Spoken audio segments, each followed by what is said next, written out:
Pramo ato Ghana de shema munyina ha emama kwa baha. Aya SOMPA 106.5 FM across so. Ebre ewiedru sensama hodo a omaimu ama hodo so yaboaboa no. Sepram to breka sebo yesin konwa ne yede nyina ebesom kasebo yi. Efri atena ekesie mu ewo dome Watermelon Street enkran. Sara so ena okopie mu ewo Kumase.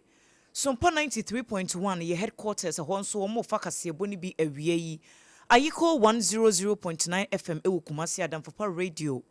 ewo Paris France. SOMPA 101.1 ewo Takra de eye 103.3 Techiman 106.1 SOMPA 98.9 eye Sunyai Enkranza 90.7 enafe Doma 101.3 SOMPA Kronwa Enfifi Mantemo Mankesim ene Mpotem Kingdom 106.1 FM womso woma biemo Udi koda no so betimi tie e de afa ho eye SOMPA FM Facebook no 106.5 FM across SOMPA and our face SOMPA FM live and also ewo YouTube www.sompaonline.com eho and your official website no a ubetimi enyansem ni bi etie Kanish Urban Radio and so ewo Kanishi woma biemu awie ma manfo a edi dwa etwam womom wo edwanum ankasa nso Wobia etie kasebo no ebi asada kase enkoma endpoint homeopathy clinica womde ayaresa papa ebre Ghana fo nyina kasa natural mineral water eno ene abojunsu a yede ejojo yenipadua no ewiabrei time herbal mixture enso eye malaria drua onya benum aboasiesi nipadua no ema pomden ho nsam etimi gina brane onga eye mama nsa no boafo enuane ahodo froye enkwan bibia onga eno ena yedi edi yejuma womo adaruma wie ya yesin konyan sama hodo a yede somo sekasiebo yedi mu akotini bi eni yebakwa asante mantam mu awrahusem bi asi ka kwanhia bi nipa maako edu wane ahwere wane nkwa Ghana mampani His Excellency Yera John Dramani Mahama afimu pepepe ne ya yede no eti adwaso se omampani ebio ne kasaye mu no wadi nsem bi atodwa na omampani nkasaye no ade baako a woboso ene fapemye betimi amomei akonkan sede wode dwumadie no ehyehyɛ so ne mu nsem nyina ewo kasebo imu wo wie ya no na na opon kuti fa amantene so wone Ghana fo bia bonko buza sa so mampani afia watena ba nya so yi sanduo ne hunu wo ma kyerɛ wo ma dwene wo ho District Court 1 year no awo adantan fafra ha wonom akyerɛ mu sa Black Sheriff ya wo yanum twedi no wadeka awa ne dan bi ohan ne wonkran ha enti yɛtwa sika botene e de ato ntri so yebeko oti mantam no emu dambai ene ne mpotemu abeto dwase College of Education ya ewo honom principal wada school nano no eja egu ni chemu pa ma nananom ewo mpotem ho wo mso akasa Kani Laura Brashebejani Anthony Abaifa Kabu wana na yakasa se nokura pa ne se nti baba beto na Ghana fo nyina ba fe mampani akufu ado papa Mambe Samira Bawomia aya wayire twotwomtwo adema Dr. Haji Mamudu Bawomia wakasa kyerem se enche wanu be kwasinanim akoyi opani obehim frank ade ama manyoko MPP na wadi nsem bi epiemont ejasihye ya etoye ewo kasoa new markets nam so emansensam ahudu bebre firi mu ebaaye no empenifo a eda ejara no wo ma bepa chew na echew pani mu nsem yede bebre mu Ghana and afa World Gold Council one more kabachim sentampe homa na ne efiri mu ba no echenkuri wanu mu awamo akra niema efra manfo amaso bepie mu omayimo ene wamu so wamu di bifiri omayimo ekwa amono ne wanu mu kabomkuo wamu kire mu so wamu ne Bank of Ghana eya dwen ewa niema bi odi ensem a ensem ni bi ka ho yebekwa amano ne na ehonom so nsem nyina yede ato so na kyese kase bono awie mu die pepepe ede amamo awie yi yeno mu ayesi nkonwa ADWOA ASARE enemidin mene Oduma nkoma chiame OBREMPONG nana kwaku ampoma enafe ABENA BADU ADEPA Kofi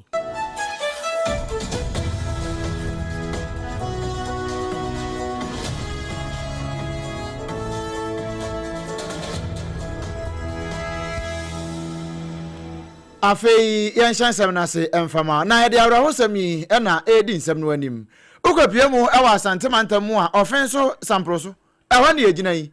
na ba bedu na ato ama ne bobi e de afri wade aba enya nika abusia nanso se wo join yen e wo Facebook ne so sompa 106.5 FM Accra sompa 106.5 FM Accra na wo de wani ba behwe bia ya na se unie ni sa no de amesrew emansa why na emom wonso abetimi enya ukuduru aba na se bia se be ya wonu mu ntonti no na eja wa fekire wani ni ba akuse ya na wo de ahwesa kakra sa na emom wo ya drobani ya wutwi hyen mesra wo de na de tie radio no saa na amanfo nkwa ende kita wo saa no mesra wo a na ka kwanhia ho asem na meka santemantam mu yesi afoforo mu afi atwa mu ni anim se 2025 na wono wo pa kwanhia pa nti obesesa Ghana fo bebre ena makwanhia so ena de won koye ni anim se 2026 die anka hwebe ebibesi kura nke be koye nim kakra atwa no bese busumi nsia kone nso ho ba bi kura ansa na biasi nanso yesi afi mu akwanhia no asase dendenden ukopia mu e wo fen so ne mfimfi ho ba bi a eho ena VIP boss bi a wono nso ne track bi wamo se ekoba adien yo se ye overtaking yo se breaking the fairly yo mene wo kasa yi omudi bomu se gbenyan ama mene wo kasa nipa maako edu woni afema hwemo nkwa emu bebre na nso aprepra na bawa ba homa no so yere ne nko ne yankobon komo san se woni na di asem yachi wo koye se woni Ghana fo bia wo mudi omani ehu ye bon koma obi aso woni ne nkasa afei woko St Patrick Hospital ho eno de brafo ene ayafo no bi ekogu ya nso so a wo mo se wura kro nya de obema na wuram na ye musa ba waso okoye no na mu tesan ba ma hai ba wa timenka da bi mentenen ka wa ha hwase ho na bi ho ma me kakra na ye hwe se ba wa betemenka ba wa fedi otemenka okay yan hwe se emu beye yi ana ye de atoa so e de afiri ha ba wa fe de emu ye ba bia gina no gina ho ama me mo na ebien pa na ekoba ye ukoduru wo na hwe se ne akwanhia itie emfoni a hode toma ne ye no enye ni kasa enti abusia de bra Facebook na ba hwa de omu chire mu kakra chire wo na de waso toto fom wani toto ho na wo de ho ne hwiaye na wo nan ne nam ho no de na otimita se ye Obrempo ma me na wase na me nka se ene eda ukua de yi ya nta sempa ni nyina ne se aro usem kese pa ena eye esi ewo ofeso sampra so ena ase ewisem dukwan no eho ene ahomache bra na agbo no numpa mu eko no ntia bremu na traki ankese ya yedulo NTBA akiti no ena cement pa na traki bi ena chese wawura factory no akolo di cement ma na se wudru sampra so eho no a ene awisem kroni fifi no eho na factory no wonti na chese cement track no we load cement ma o pie free eye factory wonu watiasi main road ni na no ena basa eno so free na vrungu eye isrem no ma eba basa na de load ni SOMPA FM ina chese odo mo eba kumase nti eze ebra track no free factory wo ti kwan ni mu no ena track no eje dumye sabre no so no na bas no so aso anu a chese become let's say track no esikwan nsinsin bus no so at the speed na eba onye ba bia amfa bia no beyo na track bus ye de ko nu track ya se a me no ka say amunu ha de obempo meka say ye me ko ya mani hu ye de ese nipa nsia na amunu wo no a omuti na nanom won se do a o hwe mfonyini a me de ba ye no a let's say bi mo ha ye de ntoma na akata omo bi so ha odi ahaban ne atwa edi ade bia omo so ewo kwan mu a na tese akwakoye asesem ye pa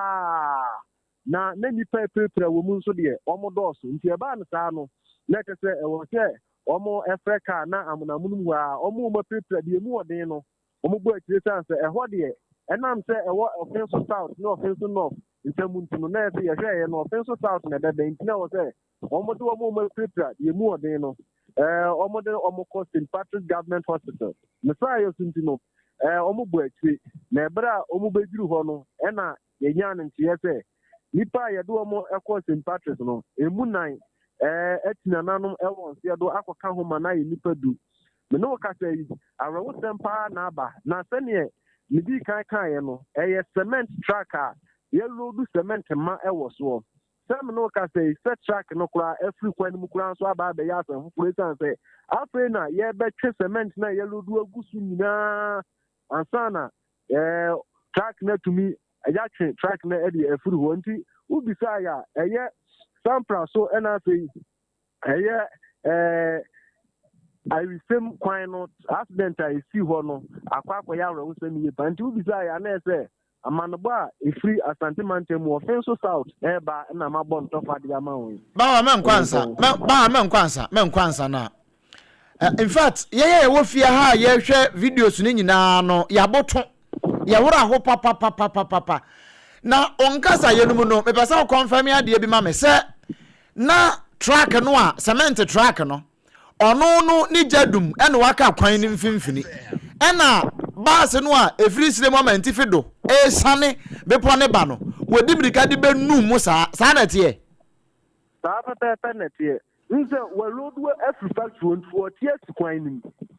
na se wa chesi mu kura awia ne ta na ekoka mfimfini kwan ni mfimfini bus no so e ba no eje na ekura na no ohye nti woni ba bia fa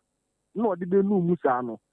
I can't say any one kwana, and young one was you hope, says Obia, Obia say, one come of it. Because Sabrano, I dare say, Danchi, no senior Bremudia, na Mojan Tese, Nipa Makuma, in Sia Air could do the Alhomte. In sense will be a crab, into Sana at the Obrempong. But wait, Yamutu now. Baby ama bus no aduru no a wono de kɔbɔ track no mu no na wɔyɛ insania so ana insania so wɔ no wɔde fa so saa na ana bio wohwɛ baby a track no na ni kyerɛ no a na wohwɛ a wɔfiri he ɛna ni kyerɛ he okay sani ewu bisa no baby a factory no cement factory no one de ɛno de ɛda so ten na mum baby a na bus ni free a eba no ɛno no na ɛwɔ aseni ba baby a na track no free a wɔte asikwan mu de ɛhɔ de people bi ani hɔ na mum yɛn nyina yɛnim sɛ ɛkwan no da so sɛ wonim abɔfo kwan no so yi a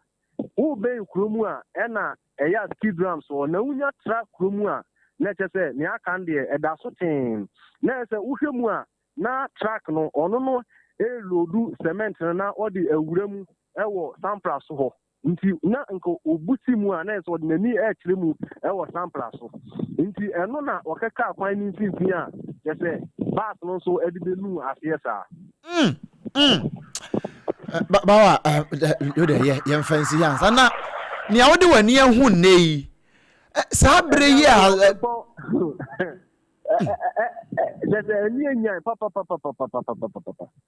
Me am a hunu na we here. There's a amunuwa ni ukesenie nipa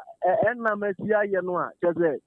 na ahum. Na so ni na mu ni ye me da bia me kan say aba ni say nyankopon ni ye say so do mu na e kra e be sie ne kukumu e san say omo ba no man ka bia nsimu akwansia de da bia ye tu adenkafo fo say ansa na obetu hyen no yesa wo hwɛ sɛ wani ni bibia mu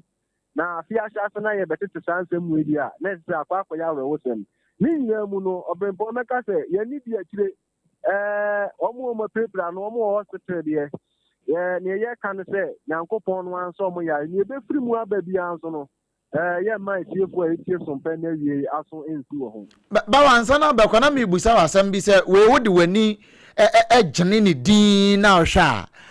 menu mi enu ntem no ene obi ka say layman's perspective no ubetimi aka say bia na bus droba no na bia ye break kakra bi betimi abamu na kakra bi ye say ewia no na wanhunu kai no ana betimi abase ni break mpo ne bia na feli no say bia ne awodi wani ko hu ye no say bia me nkase conclude de na so say wo ka bibia fa ho a ubetimi de afa ba bia making Obrempong say me the mani hwemu a track na eludu cement no. Say nya de so tisi kwan mu no, ni jadum ya anka bas no ko betwam o. Because next speed are not there but next so betwam no. But enam track no e be ya kwansibi o ho nti enema ne de kopem ne sa no. Na sa abre no so no. So we should video na me de buy won say na track ni si no. Agye kwan ni nyina nti se wo to nsakura no a na je se bus no so to ne nsakase kwasi ko so de ne ko efa baabi a nke di nke betumi asama so te nke be bubu afa so go for nke nu bodi nka ne bet no nke nye utumu se baabi agye kwan na afa no cars no kura no a na try so be fan chain no nse kwan no omo bre ya ansa no betumi na se wagye nsinsin afa unya baabi amfa nti me de me nim diem ne ma gye nkyire mu ndien Meka se ejamfum so na aba na mum truck driver no na ebi asenka otwenye ema bus no speed na ode ba no twemu ma ni twemu ku na otutu mu a nke beboa na who knows obi anim se ade we betumi bawa me na ase na fa yemfa nkomo yinsi ya why abusia yamane boni bawa bedu woto yankra de fra santamantamoni ne na bonkomo no na asem kase amanfo obusa senti cement factory ya ka ho asemi kasa kese se itimi ba ho be fa cement de bi kwabontene nyina yi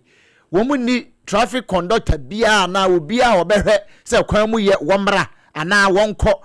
ebi ni ho saa oba behwe kwan num saa ansa no ama truck saa tie simu ana no ya asem sebe ye beja de amampanifo na afi o ma ba be yi ano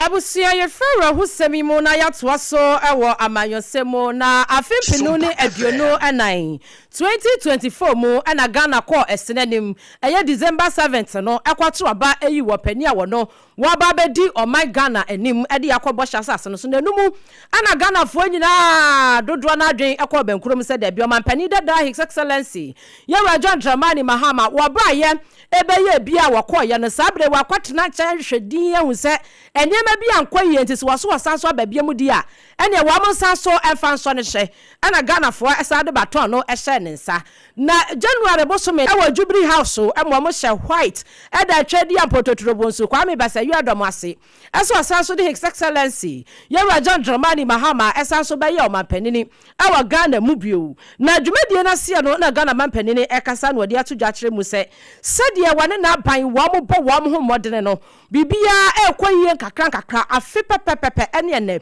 enso hyebu adwuma wonum de agwa kwamu a wonum ahyase a wonum ye na bibia di adanse yese ebra wo ba ye ma ye di kan ya ne ba bia nkwaye ma Ghana fo mo kase won kofie nkosua de kakra nsamra na wo ba ye no wa hu ni mistakes pa enso hyebu a wase dia eboa amasesei no na memoni kwaye eye enkabom unity entahiretem yenu kabom ebo piminti prayan so hoyi wi ba ko abujen wo kabom amu afenso wase mu die pa eno so wode ye na dwuma eye ne nyina mu no wakacha Ghana fo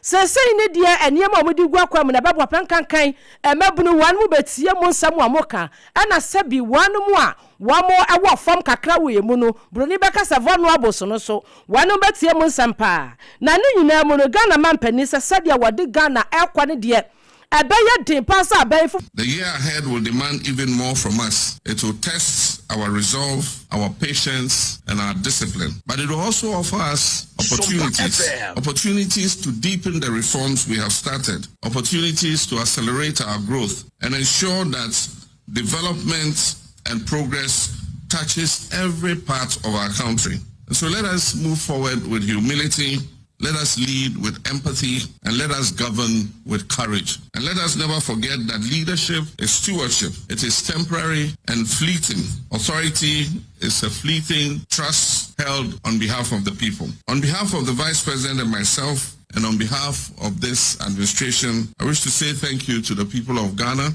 I want to thank you for 1 year of trust. I want to thank you for 1 year of partnership. We wish to thank you for 1 year of shared sacrifice and patience. May the year ahead bring renewed strength to our nation, wisdom to our leaders, and peace to our communities, and hope to every Ghanaian home. May God bless us all and bless our homeland Ghana and make our nation great and strong. Ghana man penny His Excellency Yera John Dramani Mahama, Mr. Abebio no, and our Jubilee House, so our brother Thanksgiving service. Chencheche Esha Susanya Kupaya Dom, Ama Afe Ababato no one in this Amanyuko. One more area build the Ghana ye kama pa, yawa dinsemi, etu jawasi. Na omampani wa mane nsem no anso hono mu ade ba ko ya wo kan ye ene se na ban won pese wo mo ya fapema emu odru de betintim se de be ya o man kanko ebetimi ayeye na wo se wo mo ba ye afe ba ko entam ni no ade ba ko a wo mo de si wo mani so se wo betimi asiesie ene se wo man sikasem na atete apansam nam so ama enwuma kura na ebi nu o man mu no wo betimi ahye aye ehu adwuma se de be ya ye kwanim no o man sikasem ebetimi afa ne ntemapa efra no wo se gina ye bebre wo hodo ma na no den ya nkese se wo mu etekie wo mu se de wo ha bebre ne bebre o manfo de nanso se wo mu timi num nsuo etwen opa yade se ho mfaso de beba no de bebre kwa enti we de eye afepe emfie ya aka edenim Ghana fo nyina enhwe ni mu se yade a eniema ebekoyi pa. My brothers and sisters, as we look back on the past year, we do so honestly. We have taken difficult decisions. We have undertaken difficult reforms. We've laid the foundations that may not yet be visible, but are sustainable for the sustainable progress of our country. We have prioritized economic stabilization, institutional reform, social protection, and the restoration of confidence, both within our country and in the international community. The work we have begun is far from finished. But today reminds us that progress is not measured only by numbers and by charts and diagrams. It is also measured by hope that is restored, by trust that is rebuilt, and correct direction that is regained. Nekrakremu enwo mampeni John Dramani Mahama ejina amanyokuo NDC anemu na wada Ghana fo nyina asese sa Thanksgiving asedase som sonkuya ene wo mode ahyehye so no eyese wo metimi enya akonya no wo mo adwenedwene ebu nkompo akohwe wo machi nia ewurade aye ne abotira Ghana fo nso enya se wo befa akonwa edi so no wo mo enya abotira de amane se wo betimi aye niema ye enti wo se Ghana fo yi wo damase. Thanksgiving must also be accompanied by recommitment. And so today we recommit to ethical leadership, we recommit ourselves to service above self, we recommit ourselves to governance anchored in integrity, competence, and compassion. We recommit ourselves to listening, especially to the voices of our vulnerable, our youth, and those who feel excluded. And we recommit ourselves to the unity of our nation, knowing that Ghana's strength has always come from our ability to rise above division and work together for the common good. Onipayatine ni sesiye eye Ghana mampeni John Dramani Mahama. Na Ghana fo nso tie. Ghana fo na ekoto aba no edema no ya sese wanya afe ene ya ene afe a. Wo so akofenam esu aye. Se wode atuduro ebedware afra bosompo. Na afe wode ahwiri atraja srama. Ede aba o man Ghana ho bra emu nipa nyina na mmara no krampo a ewo mu no wode ayadwuma kase pa. Eno nti na opo nchecheku wotefa amontene so ene woni Ghana fo bebre ebonko no mbusa se o papa na Ghana fo muko sa light to abade ma no na wobeye mampani no mekire mampani John Dramani Mahama ene ya afepepepe na mamuo no mofa ne sei uni say so far why there because most of the things I expect to obey no one way or the other he's implementing it right into me when say so far minya any issue especially when oba new no you say CD rate no eba from kakra for the first 2-3 months or by no CD rate no from Kakanti for me I think it's good although or implemented some of his policies share him said the wakani na no obedi echiri ebini 24-hour economy no last time it say was starting wo baby now so share him say ebeba be general thing obi nti ye dia okan ye no onye eno na ye share him say Mr. John Domani Mahama by and Yama Baby Coffom. Ba Niamana Coffom. I did have I say, Sikani Butumai, the Betonia Mana Wofomono. Ama, I say, Dollar no so from Kama. AFA, Dollar de a call from the Yamai. But I say, I want to clear Wukum Kakran and say, Siano. Sikani Butuma, Yadiko Krumsi, a Quacotos Animana at the Teteson. And you knew the entire Bassa and to unlock my Panin day. On which Mark Gunimam Kakama, because Nema Boy, they say more one bag, Eukrum, 50 Ghana cities, 5 kilo. First and 120, 130. It's your born home by himself when ye the uncle Sona or Yabi Mahama Yadi. Oh, I'm one of Basso. Why ADEPA, the Siano, who heard Mahama Yan or Maganamna, a Koyipa, Dana Madame Fubosi, or Kwashawe line, and a crash of Chromatitis. Oh, who is living first, then 3 million is about 1.5. It was a man in Nata so. Economy is up from Kama. So, do I get my uncle so I know yet. I was in Ghana for be against that, no. One which I see at TBBA, so I say. I can't know how for in na woman united so come. Sanya Baya will be a betting me hoto. I my Ghana, Muno Pote. So cost shops are holding in Namua. Binumu crash, I say, who so, and Tessuano Bank a crack crassa. I bet. Gakwe Nimuno, near Manjina Bessasa. Ghana Mampene, His Excellency John Dramani Mahama. Namamu, ya wobu, or Fire Dikai, and I tosumi no na fear Dikaino. Enumu ensem na nyame adomu anwumere yebebo awuram ne awuram nkomono yepa Abusia District Court 1 ye no ewo adantan frafra ha wanom ekwasetena na odwumtini a wono wagina stage etimi to jom ewo so ne ho emagana de hye wanom sutimi twa wona spede de Black Sharif din ya ewo ne nkrata so eye Mohammed Ismail Sharif wanom kiremu se bia ya wote ewo enkran ha no ewa Adringano no ewa NTHC estate ni mo no wanom se wade kabi ya danka na wasi wotua na koto ekọ asetena no wanom akire se wose wotua sika na buasom 2229 and afa 500 Ghana cedis gu akire ni nyina ye Ghana cedis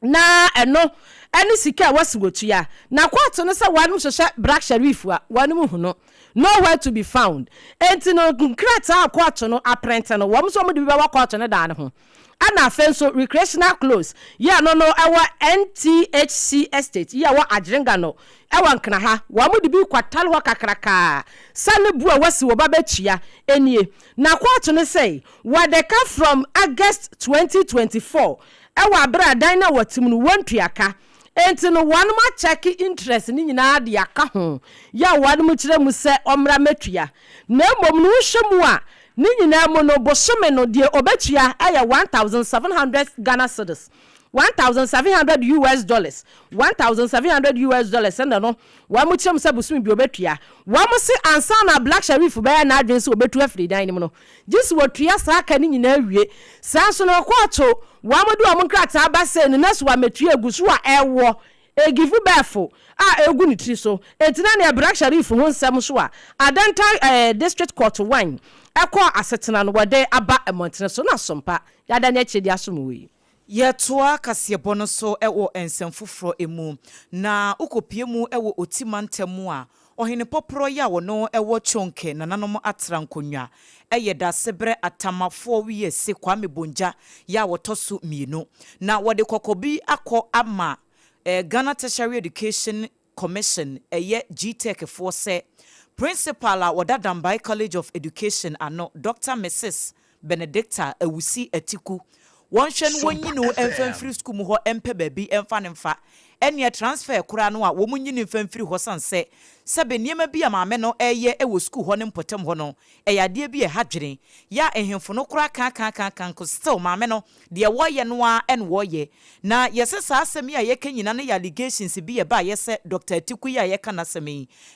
wom esese wom yi vice principal ya wono so eba beda school na no a wobeboa ama principal adwuma no etimi akoso nti sepanyini ni ho a abedi akire wo ho na vice principal di bre na ba beton pan na esese wo mu yi obi no ehemfo na bamu se sebe wokoda mbae ene ne mpotemu otimantamu ntitru ne saa traditional area ho a ye wanimdefo wa titire ya wo mo qualify pepepe sasa di bre no wo mbetimi ayie nanso ma me na se empotemu no wo motene de wo mpese temamufo no benya mfasodie bia e wo sukuu ne so wo mo so ntena se nyanhye han e ma ne nkofa sebe wo hoho bi mfiri babi ma ne ma mekere wo mo de wo mo nye e wo krom ho wo mo aka nso ma me no enya de se wo tie bibia nti se si ade na na se de asie no esese GTech fo hwe no wo mu yi maame no efiri ho onne ye ba nti ni adwuma ene ha na wompe wonfuro yi ni ko ba yufo na ye ba na de onne please ba biara ba ndo ye adwuma ko mpa ye ba nda no so nko wonfuro fa no ko ba biamu o so pe ya hare ye mpa na ba ndo ne ba ye be say demonstration kese na maame no ye be park no abuka mu na jama be dufu ba ye be kwa park no na ebe si biara yi ya mpene ma onno ya mfa no mesuai ye ko so mpa ye o ba force Before the bar force, ye I am for no yam ranty. The Rebecca and I pack him a minute good, the Damano one, Yam Panapa, so football mine. Enna na nadia tu jano watchresa ma mene de wo mo mpeno na wo se sa kokoboyi anasa de srede ya wo mo de tu GTech fo anim no asase nie we de ogwama ne maye boko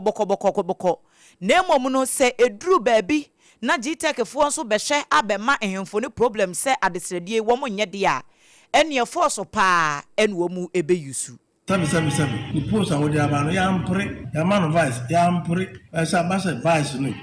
Ya could have been school more qualified. In Yanon, same as a doctor from my 4 school, only a doctor. Nyan Sakano, Bakon Econ, say a cut 2 school I can. Yeah, challenge, but if you say, the banner so honor, name it to say, young family banner, our school in your vice. So I qualified to be vice. Be president, bit my even principal. But when to sorry, Prakungo principal. So for lining, you would delay him. They say, on fanning vice. I know never fat bueno. A yamra, never be at the fat. As an honor by vice principal. It is also open. Of a coin, Biaros Senko obey ye bueno crown and crack that fleet the fire, not what is qualifying. But in Yano, and Yadima, in the Abyssinian said, the bueno was school cried the ompin cry. Yes, a yam fatase, school a baby school. Ene ya yekotie sesie yi eye chonke traditional area ewo otimantemo ohine poporo ya woda wo mo ano da sebre atamafo wi se kwame bonja wotoso mienu na amaneboyi yensanchureni nana kin ene de bai afa yemfiri ho ne yemfiri ne nchemu ewo ensamfoforo mu senior advisor ewo 2025 baumia campaign mu eye Anthony Abaifa niyo kwele kabo wono kane no na woye Laura mrashe badwani wono na yakasai wo kire se Ghana fo afa na mo ba behunu se aw se mampani akufo ado se na woye mampani papa awo na wo se wo transidin na wo hwe ba bia mamwo yi kɔ ba bia mampani John Dramani Mahama wode o man yi kɔ na wo opposition kra no wo se won te ase ase gi hwakofo wo mo ato ampetation aboka wo bi ngoto gold nso ono nso koto gold a wono nso abo man ne ka na we ye ko ya na ye baaye Anthony Abaifa ka bo kire se sa de we nyina ne niam bi se ne nei sikasam agin srepe anipa bebre nya kotoku anu kra no am de krowade ahyemu no eno kire se sa bre na mampani akufu ado te aba nwa ne so no na wo bɔ mmɔdo ne pa na nsam a amanfo bi ka ye to amanfo trimu nti ene ma mampani akufu ado amamuo no wo mu hu ne sa ase nipa bɔ ne sem no wo ye. And I think vindication is what will serve Akufo-Addo in the course of time. I think a lot of the works that Akufo-Addo did as president in 8 years, it will take time for Ghanaians to see the work and the extent and the body of work that he did within the short time. If I take Laura, for instance, in 4 years, the kinds of development that Akufo-Addo had brought in to the district, first was to elevate Laura from a district into a municipality. And that meant that certain public services that we expect to get within the district was going to improve. A new TVET, a new secondary school, girls' secondary school, water, which was a major issue. In 4 years, Akufo-Addo's government provided 149 boreholes that covered a lot of communities. All of this in the we nyina no mampani akufuado wa yeye na wo wie kra kabo wo wie no so se wonu se ya wo support mampani kane mampani abede akire Alhaji Dr. Mahmood Bebo Bawumia wo support the campaign yese bia wo nyina free sire muntia o na emom wo gidie pa se adwuma na de manwa wo betumi aye. Those arguments are complementary, but the key core of the argument, and I think people should know that, particularly when Kufuor had declared free, universal, compulsory basic education at the time was declared, and schooling at the basic level was entirely free. There were a lot of people who wanted to proceed from then into the secondary education. And for me, it is more of his competence and the fact that he is a deep thinker. Kanim Rasebajani Adema de Shia Lora Anthony Abaifa Niyo Puawale Kabo Wanone and Yeti. Abusia Nyankopon eya adomu abusumi ya yewomu ya ne da etoso aduasa ebako MPP amanyoko no wanu kwasena ni matua hene ne yesi ahene wom akwa yi wanu mpani a wo beidi wo manim akwa bosha asase no eso Nyankopon ya adomu a 2028 na wo gusu a wo mo ebo antwese de mane nyina de wo mo agim eye campaign di ama wanu mukunu no na opiem wasante emantamu a Dr. Alhaji Mamudu Bawumia ni train chuku chaka etu akopiem wona ne yire dofo Mame Samira Bawumia wono na okasa ye ene wose ebre aso se MPP amanyoko no munyina moye pempensi wa nankro na modi wodo modi asumdue kwan so ehu se de wose wasanso di Ghana nim akwabosha asase so eye ni kunu dofo Dr. Alhaji Mamudu Bawumia wasibu mpe we na mpede yin uhwe said yo wura yi ebra no ayo my vice president wo bu adwuma digitalization enya na dama enka sese don ke tua akakura aka ntimi twemfiri ufo so ni nyina mu no aye papa yi edi so ade wunu ne modembo etinya akopon ya adomu 31st January no atua hene ne yesi ahene pempe so na nkoro montoma ni kunu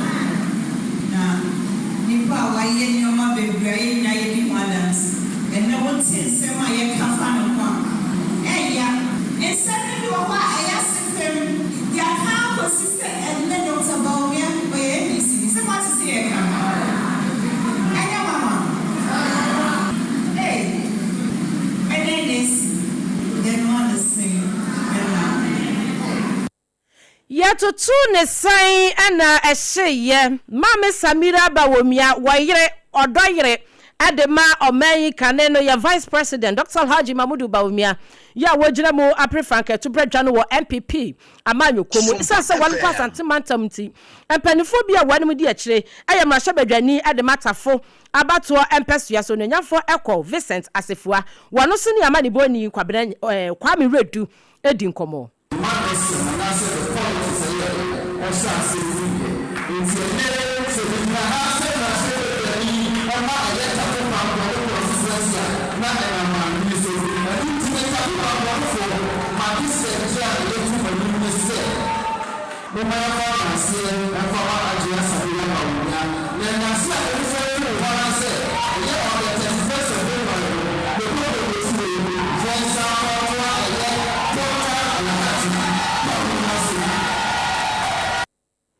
Behind every successful man, there is a woman. Woman Hajia Samira Bawumia wano ana wata ni kunachie esa wanu betumi edi MPP amanyoko no edi mo enti no wapani a wano waya mrahye badwani tafo abato ampeso yaso no nyamfo ekọ Vincent Asefua wano na kasa ya kwame redu etu bisumiye wasesa de maami kura wa ahobrase ne kasa kura na ku wonom enti atua hene ne yasi ahenefo mo kosena ni mu a monkai ni kunu wai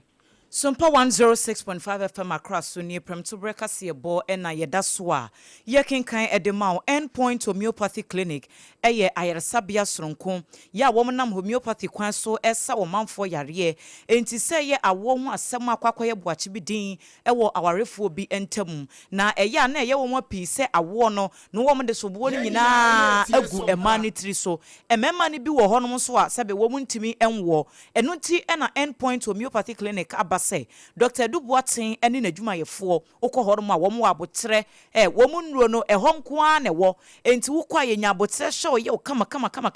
na wo matreat wo yade woni nyina e de afi ho say ye premature ejaculation say ye prostate ewo mema mu kidney ene wo liver no ho hawo nyina no fakodan endpoint homeopathy clinic Shell signboard was Spintex Road and Crying eho and I'll be who no chronoma bohia and so ewo kumase 0244 867068 0244 867068 and 0274234321 na one doctor Eddie Enkomo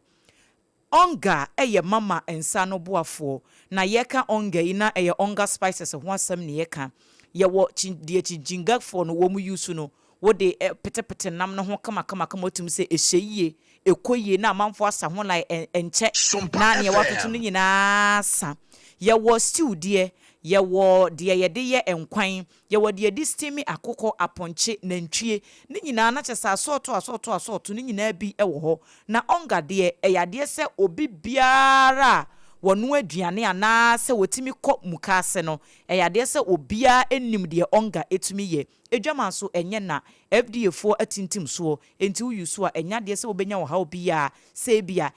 obedidi the spices bia na babe ha wo kidney ne woni debi onga de entisa sanse ya sheda ato ebodi afamfidie mu na wo mo aye Time herbal mixture malaria dru anu odin se wanum ato a wuntimi ne di wo nipadua ne nyina na ye wo ya de bia beda sore no ase de ade bi abobo waposo Time herbal mixture ne yekanfo ede amawo na afei ni mixture ne capsules no nya bia esiesie namu ensensem a enkoyi oba ne be mantam ne nyina eyi ede afiri ho boost immune system no ama no ayedin se de be yare bi be bo no gala we ba bia ton nuro bia obenya bi ato 0244417669 0244417669 eno TIME time herbal mixture kasa natural mineral water ensuo ne mu odesei ensuo na kyese emu aye kama se unomu a utim se ensuo na wunumi se wie yi boye wie mu nyina aye hyehyehyi pe kasa natural mineral water ne bi na nom na entumi refresh wo nipadua no mo a moye kasa ho adwuma te se de ye eno a na ye yusuo Kasaloma Ventures fo na akwakofa de abaye wo sahye ye wo bottle nkuma ye wo kese ye wo dantamu afa ye wo dispenser gallons nso a ye di sisi offices ahodo ema no ye wo hwehwe Kasaloma Ventures a enkran Taifa Back Hospital echi ho eho na obehunu wo mo na kyese kasa natural mineral water eno no for 0206 469430 0206 469430 and 0303965780 na one womu edi enkomo yanto akase bono so emfama mo na empanifo a womo da kasoa new market no ano en womo de echopa emu duro akọ ede amaga na ban odum jadwumakuo ni womo a yedi womo mpabro wa bra oja hyehye no etoye nanu kwasiada ewo edwa no emu yenyina yenimde asie ama shops ahodo beye ahasa aduosia ne akire de ni nyina ahye ya omanfo nso japade dodo no a na eho aka na enam so ama de course wo no de omanfo bebira kase etia se ade a odum dwadwumakuo no wo mo ye nam so mansɛmtwerɛ ni bi kra ekopaapa no wo ho no na yade bi hadwene nti ema no ya wo mo adwa no mu a wo mo form sa association no eye Odupon Market Retailers Association Madam Comfort Ejare wono na ye president a woda edwa no ano woma friends semtwofo nhyiamu na woma pacho se ade a esi ye no de eyade bi hadwene na emom ye kwa anim no enkabom ene betimi aboa ama niema asesa ohawo abeto new market yeso a market efa baabi eja etom na yeda mpanimfo ase se omote sa ohawo no omo andaso amerikatuo ena omo de bepe ehwe yeda omo ase te omo ehun ye sa mobo na eye niema bi koso a wo fire service ene nsɛmtwerɛfo so a entwa yiye nso ayam sɛ ohawo na ba ye no nso titiru ka ho ntina ma na ye de e ba ye na nye wo mo pese e besisa Ene ya yikotie sesie yi eye Odupon Market Retailers Association President Madam Comfort Ajare enu achi abediechire Madam Lydia Koko wono nso egina akwanya womu enya no so se womu de nhihye esonku egu akwemu se de beya de asie wo mbetimi amana abrase obi biara nso a wosefata se ye twena so e wo saa asam na esi yenim wo mbehye ayene saa Bebre wa pata enzo means me nkojira o se me pam ni pa just aban penny ye de yesa makoto wa mani ma da se be u ba go school na u be man fee classes fee ansa na ehun niama na wa ba market fee da na me da me ko fu anu ni pa na ko fa me ko basket ba ko obeton dwada miensa be ko basket ba ko obeton dwada miensa na pro na wa ko tu egu market no wo hoda sa kan na oba ye ansa o chance obeba o chance o so ba na aban so benya ni ticket wo jaga kraka yi brother any feeder pe na aban nya ni ticket enya ni ticket na ni aka nya se kakra na wo park no so adentir wo ma wo nyina enremu na nyina ye ntena asinton ye niama ene ya yekotie sesie yi eye Madam Lydia Koko wono ena eye Vice President ya oda Odupon Market Retailers Association no anonamane boyi yensentweni kwaku adema ena ede eba ye gina we so na ya home so tiawa ye ba ne aka atwire no ye de beto aso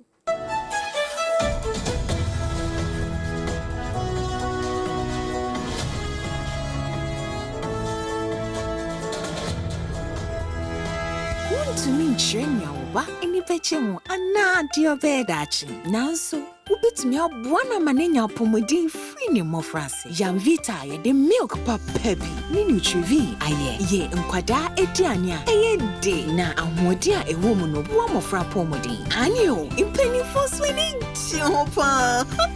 mawobano apomodin free ne mofrase Yamvita gumo hodo bebre Yamvita, a delicious way to grow. FDA agi ejwedie yinkrato yatum. Endpoint Homeopathy Clinic. Ghana had the obi enim say say prostate. Na baby omutibe ye screening ema hu ni ye etu asia. Na e Endpoint Homeopathy Clinic. Anase e kidney, e liver problem. Wo fa baby e na adjujo. Na de fa ne premature ejaculation no a be ma bi a wo ne wodofo akwakwahia. Asa wo di ne ho agro. Asa wo tonte. Ene ye bra Endpoint Homeopathy Clinic. Na ye moa wo. E ma ne mema mo pa wo. E ye Endpoint Homeopathy Clinic womo da mufua yare bia infections bi na wo ho anase bia wo hwa wo fa ba bi na adwodwo kidney problem prostate de eye Endpoint Homeopathy Clinic kuma se ubehu Endpoint Homeopathy Clinic e wo kronoma bohia e na Accra hanso so de wo mo gina mu ankasa e wo Spintex bebre friend share signboard no huduro na ubusasa wo pe Endpoint Homeopathy Clinic a obia e be kire for Endpoint e wo 0244867068 and 0274234321 Endpoint Homeopathy Clinic. Womo demu fo. Ewra, me pa cho bra na me hwa de wo bagi. Bra, aden. Ena nso biem. Hey, time heba me hya ya me ka se yi ba akun. Ani wo yi me yensen. Bra, sanya time heba me hya esia gyimi ni me fiefo enya de abako ebeso yen. We de udi se ofa ni nyina. Time heba me hya me ka se me di one dance ya heaven ena de mekwa akopie. Enti se malaria we draw ne time heba mixture. Enye enu nku o, de nanum ato a wontimi anidie no. Time heba mixture duro no ena ye ma o. Oba wafa afro de o ma akwada nofo. Ene akwada woni mfie dumienu entimi num aduro yi bi. Se obeto aduro yi bi anoma, hwe se wakọ hospital anase lab am ye hu se wo atridie malaria yi bi ansa. Se o petam heba mixture enu dudu atu a, fo ani kire KNG Herbal Center e wo Emrom Abidjan House. Ana ba ko so wo Atonsu Monaco Junction.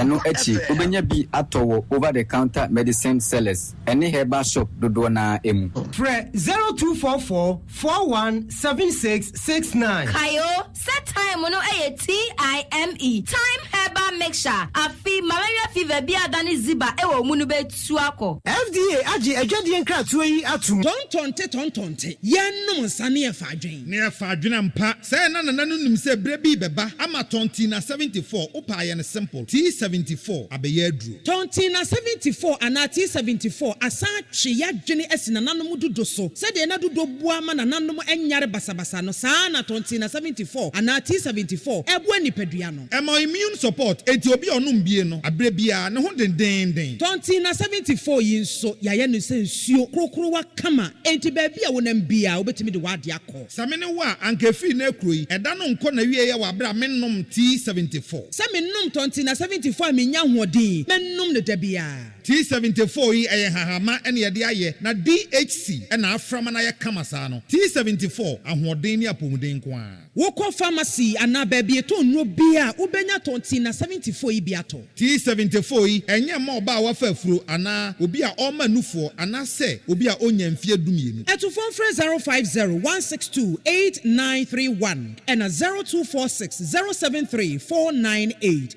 FDA agi adwadie nkratoe yi atom